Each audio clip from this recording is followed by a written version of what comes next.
হাসে আমরা পরোক্ষভাবে আমাদের একটা প্যানেল দিয়েছি। আপনারা ধর্ষণ করেন, আমরা মেডেল দিব।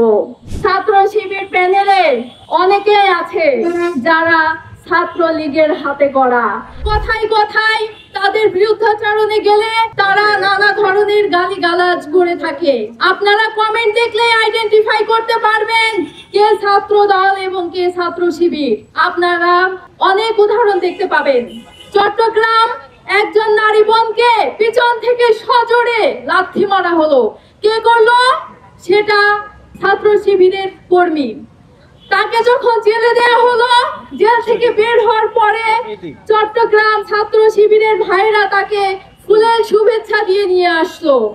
ঠিক একইভাবে ঢাকা বিশ্ববিদ্যালয়ের পাশে টিএসসি থেকে যখন নারী হেনস্থা হলো এবং ওই মেয়ে তাকে জেলে শরপত করলো আইনের সহায়তা নিয়ে, এসএম ফরহাদ তাকে ফুলের শুভেচ্ছা দিয়ে নিয়ে আসলো। তাহলে তারা কি প্রমোট করে নারীদের বিরুদ্ধে যান আমরা ফুলের শুভেচ্ছা দিব? তারা প্রমোট করে আপনারা ধর্ষণ করেন, আমরা মেডেল দিব। আমি তাদের বিরুদ্ধে নিন্দা জানাতে চাই।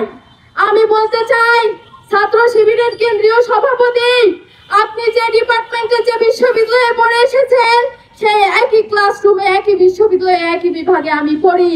সেখানে নারী মুক্তি, নারী আন্দোলন নিয়ে সিলেবাসে অনেক পোয়েম, নোভেল, ড্রামা অনেক কিছু রয়েছে, সেগুলো নিশ্চয় আপনি পড়েছেন, কিন্তু আপনি সেগুলো ধারণ করেন নাই।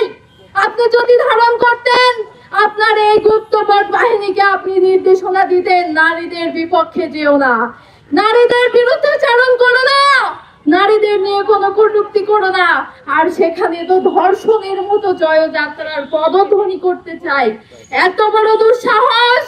ঢাকা বিশ্ববিদ্যালয়ের ছাত্র ছাত্রীরা এর জবাব দিবে ব্যালটে, এর জবাব দিবে আপনাদের ভোটের বাক্স ফাঁকা থাকবে, কোনো ভোট যাবে না। শিক্ষার্থীরা সচেতন, শিক্ষার্থীরা জানে কোন প্যানেল তাদের জন্য নিরাপদ। আমার কাছে মনে হয় সাদ্দাম ইনামও মনে মনে হাসে আমরা পরোক্ষভাবে আমাদের একটা প্যানেল দিয়েছি। যদি বলেন কেমন, আপনারা দেখবেন ছাত্র শিবির প্যানেলে অনেকেই আছে যারা ছাত্রলীগের হাতে গড়া।